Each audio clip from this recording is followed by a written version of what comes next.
Hello guys, this is Rajiv and you are learning on AIMS Academy. तो अब हम करने जा रहे हैं अपना इंट्रोडक्शन ऑफ एक्सरसाइज 6.3 जो कि बहुत ही ज़्यादा इजी है। आपकी 6.2 वाली थोड़ी सी टफ थी बट ये बहुत ज़्यादा इजी है। देखिए कितना मज़ा आने वाला है आपको। आज हम ये भी सीखेंगे कि किसी भी ट्रायंगल के तीनों एंगलों का सम 180 कैसे होता है ना। इंटरेस्टिंग।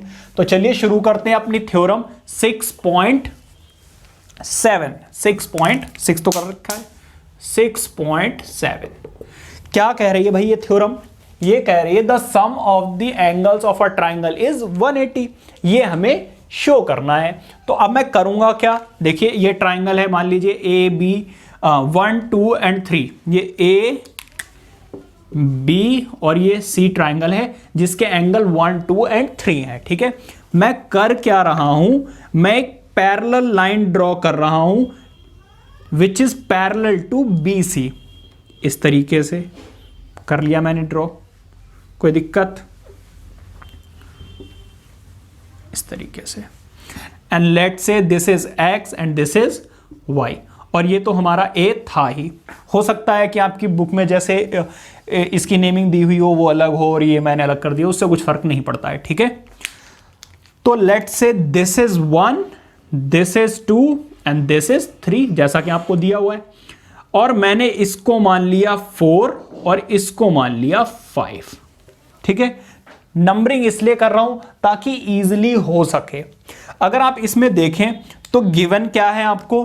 गिवन भाई ये है कि A B X Y is parallel to B C. देखिए गिवन नहीं, हमने कंस्ट्रक्शन की है। ठीक है, और टू प्रूव हमें क्या करना है? टू प्रूव हमें यह करना है कि angle 1 plus angle 2 plus angle 3 का सम कितना आएगा? 180 आएगा। यह हमें शो करना है। ठीक है, अब देखिए जरा इसका प्रूफ कैसे करेंगे। आप मुझे यह बताइए कि इन तीनों एंगलों का सम कितना होगा। भाई इन तीनों एंगलों का तो सम 100% कितना होने वाला है?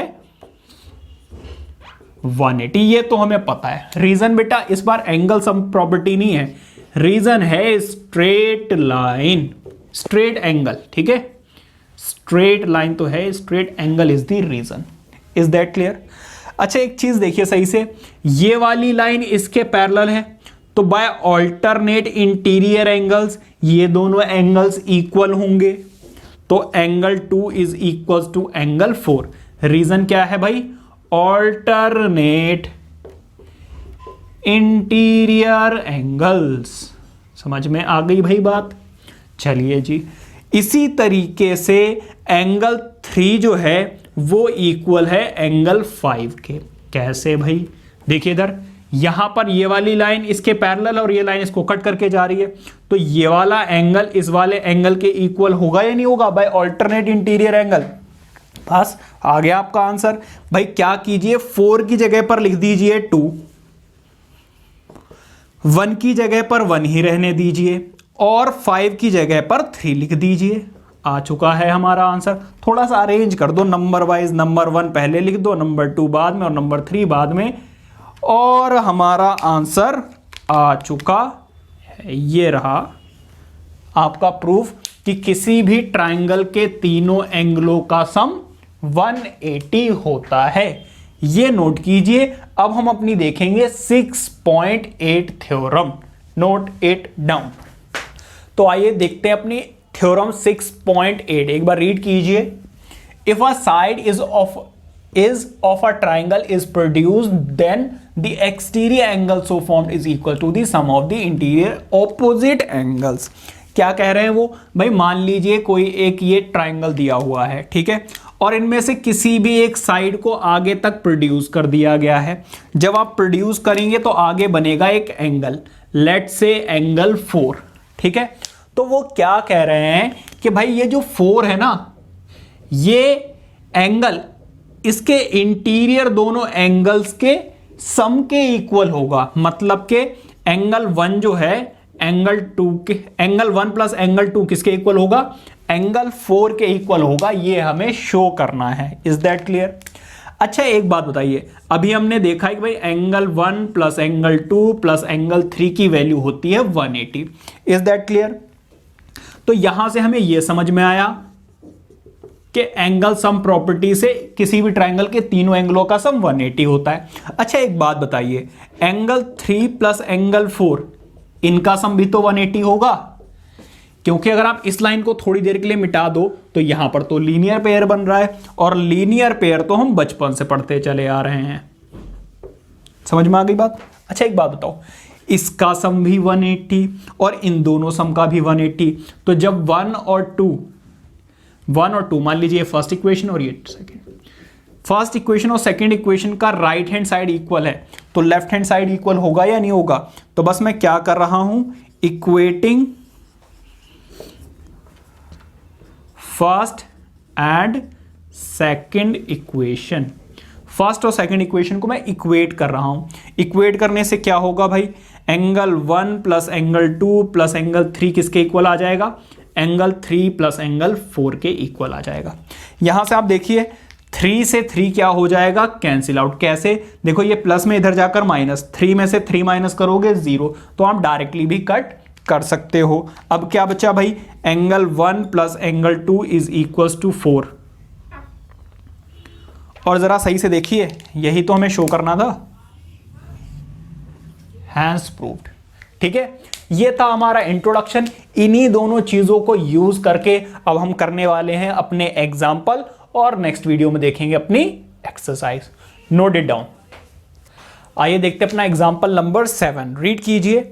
In figure 6.37 if QT is perpendicular to PR and angle TQR is equals to 40 degree and angle SPR is equals to 30 degree, find X and Y। देखिए इधर फिगर आपके सामने बनी हुई है, और ये जो चीजें आपको दी हुई हैं, ये 3 स्टेप्स बेटा याद कर लो, give and to prove and proof, ये आपको करने ही करने हैं। तो ये जो चीजें दी हुई थी वो मैंने लिखी दी हैं, और जो फाइंड आउट करना है वो भी लिख दिया। आप देखिए करेंगे कैसे। अब हम करेंगे क्या, ये लो जी सीटी बज गई, इंजॉय करो सीटी, खाना बन रहा है। अब देखो इधर आपको ट्राइंगल दिख रहा होगा QTR, क्या आपको ये ट्राइंगल नजर आ रहा है? इन ट्राइंगल कौन सा वाला, QTR। इसमें अगर आप देखो तो angle TQR plus angle QTR plus angle TRQ नजर आ रहे भाई।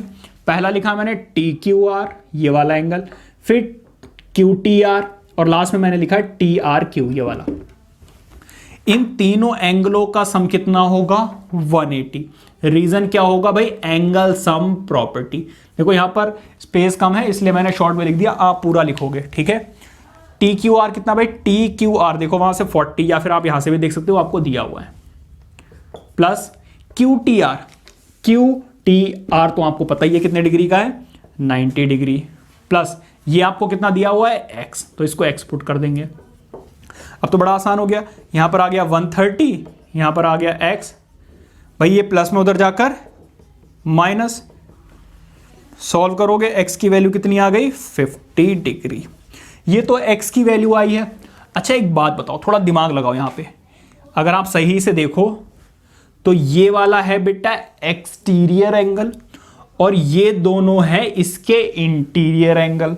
तो अभी जो हमने 6.8 थ्योरम देखी उसके अकॉर्डिंग इन दोनों एंगल्स का सम इस बाहर वाले के इक्वल होगा। तो ये है 30, ये है x और ये है y। x की वैल्यू हमारी आई चुकी है कितने डिग्री की, 50 degree.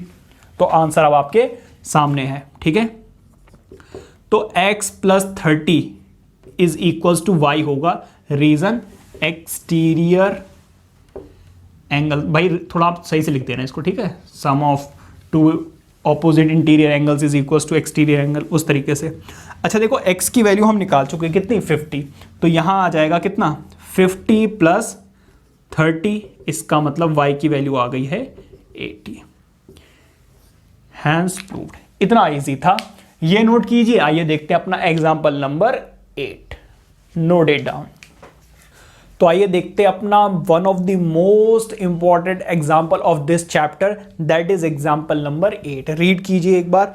In figure 6.38 the sides AB and AC of a triangle ABC are produced to point E and D respectively if bisectors BO and CO of angle CBE and BCD respectively meet at O, then prove that angle BOC is equals to 90 minus half of angle BAC।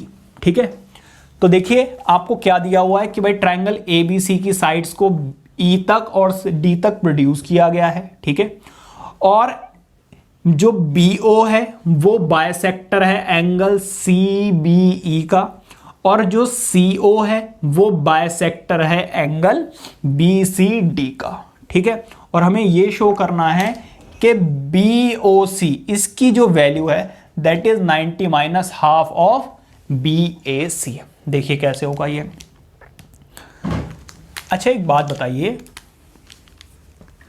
मैं बोल रहा हूं कि angle y plus angle CBE कितना होगा, 180 होगा या नहीं होगा, बाय लीनियर पेयर ऑब्वियसली होगा भाई। ठीक है, तो अब मैं क्या कर रहा हूं, इसको इधर भेज रहा हूं, तो जब आप इसको इधर भेजोगे तो क्या आ जाएगा,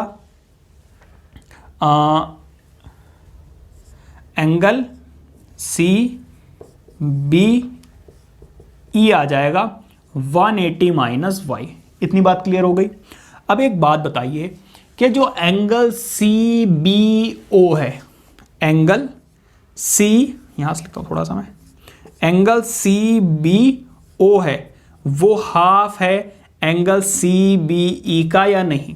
रीजन क्या होगा कि भाई जो BO है वो क्या है, इज बायसेक्टर ऑफ एंगल कौन सा, CBO।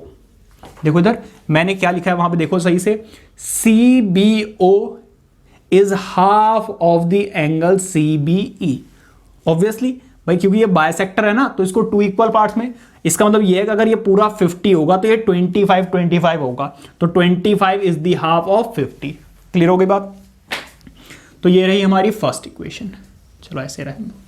अच्छा एक बात बताओ, इसकी वैल्यू तो हम निकाल चुके हैं, तो क्या मैं यहां पर ये पुट कर सकता हूं, बिल्कुल पुट कर सकते हो, तभी तो निकालिए भाई। तो कितना आ गया 180 माइनस y, और इसको थोड़ा सा और सही से लिखोगे तो CBO कितना आ जाएगा, देखो इस हाफ को इधर मल्टीप्लाई करोगे तो 2 से 180 कैंसिल आउट हो जाएगा, 90 आ जाएगा, और यहां पर कितना आ जाएगा, हाफ ऑफ y। ये बात क्लियर हो गई। तो ये तो आ गई हमारी फर्स्ट इक्वेशन। सिमिलरली आप चाहो तो छोड़ो करा देता हूं, अब उस तरफ देखो भाई, Z angle Z plus angle BCD का सम 180 होगा या नहीं होगा। देखो इधर Z और BCD इस पूरे एंगल और इसका, भाई रीजन क्या है, लीनियर पेयर। अब देखो इधर यहां पे आप कैसे कर सकते हो, यहां से एंगल BCD की वैल्यू निकाल लीजिए आप, कितनी 180 माइनस Z। ठीक है, जो भी यहां पे किया वही दोबारा से कर रहे हैं। अब देखो इधर जरा एक बात, BCD क्या है, वो बेटा है हाफ ऑफ एंगल CBO लिखा है ना पर, हाँ ठीक है, हाफ ऑफ एंगल BCD। देखो इधर BCO जो एंगल है वो आधा है किसका, BCD का। ठीक है, तो मैं BCD की वैल्यू तो भाई पहले ही निकाल चुका हूं, कितनी 180 माइनस Z। 180 minus Z। देखिए अगर आप एग्जाम्पल के सॉल्यूशन में देखेंगे तो बहुत इजीली दिया हुआ है, छोटा दिया हुआ है। अगर वहां से आपको समझ में आ जाए तो बहुत अच्छी बात है, अगर समझ में नहीं आता है तो इसीलिए मैं बिल्कुल डिटेल में करा रहा हूं कि एक्चुअली वहां पर कैसे आया ये सब कुछ। वहां तो शॉर्ट में लिखा हो भाई ये आ गया, ये आ गया, आ गया। ठीक है, इसीलिए बच्चों को वहां पर समझ में नहीं आता है। तो देखो इसको इससे मल्टीप्लाई करोगे आंसर आ जाएगा 90, और इसको इससे मल्टीप्लाई करोगे तो ये 2 और ये Z। ये रहा हमारा इसका आंसर। ठीक है, अब एक बात बताइए, angle x plus Y plus Z, इन तीनों एंगलों का सम कितना आएगा? x plus Y plus Z is equal to 180 होगा या नहीं होगा? बाय एंगल सम प्रॉपर्टी, बिल्कुल होगा भाई। अब आप क्या कीजिए, x को इधर ही छोड़ दीजिए और यहां पे क्या आ जाएगा? 180 माइनस वाई प्लस जेड, इन दोनों को मैं उधर लेकर गया। ठीक है, या फिर आप क्या कर सकते हो, y प्लस जेड को यहीं छोड़ दो, y प्लस जेड को छोड़ते हैं, चलो इधर, वो ज्यादा इजी हो जाएगा। y प्लस जेड को मैंने यहीं छोड़ दिया और ये कितना आ गया? 180 माइनस एक्स। तो अगर कहीं पर मुझे y प्लस जेड अब मिला तो बस फिर मैं क्या करूंगा, वहां पर 180 माइनस एक्स पुट कर दूंगा। बस इतनी बात आपको याद रखनी है। ठीक है, तो अब स्पेस नहीं है तो जो ज़रूरी चीज़ें हैं मैं थोड़ी देर के लिए उनको लिखा रहने देता हूँ, बाकी सारी चीज़ें इरेज कर रहा हूँ और अपना जो सोल्यूशन, अपना जो आंसर है वो लेकर आते हैं। Please note it down. तो देखिए, इन तीनों चीज़ों की मुझे ज़रूरत पड़ने वाली है, वो मैंने अभी भी लिखी हुई है। ठीक है, अब आप देखिए, इन ट्राइंगल, कौन सा वाला ट्राइंगल? BOC, क्या ये आपको नज़र आ रहा है? मैं क्या कर रहा हूं, इन तीनों एंगल्स की वैल्यू लिख रहा हूं। ठीक है, तो angle CBO plus angle BCO plus angle BOC कितना होगा भाई? 180 होगा या नहीं होगा? Bye angle sum property. Clear हो गया? अच्छा एक बात बताओ भाई, CBO की वैल्यू तो हम ऑलरेडी निकाल चुके हैं, कितनी? 90 minus half of y plus BCO की वैल्यू हम कितनी निकाल चुके हैं भाई? 90 minus half of z plus BOC को ऐसे ही छोड़ दो भाई, BOC को ऐसे ही छोड़ दो। ठीक है, तो ये 180, कोई बात नहीं जी। अब जरा इसको सॉल्व कर लेते हैं। अब इनको मैं मिटा रहा हूं। ठीक है, अब इनकी जरूरत नहीं है इसलिए मैं इनको मिटा रहा हूं, इसकी जरूरत पड़ेगी भाई नीचे वाले की। अब जरा इसको सॉल्व करते हैं। ठीक है, अब देखो 90 प्लस 90 कितना हो गया?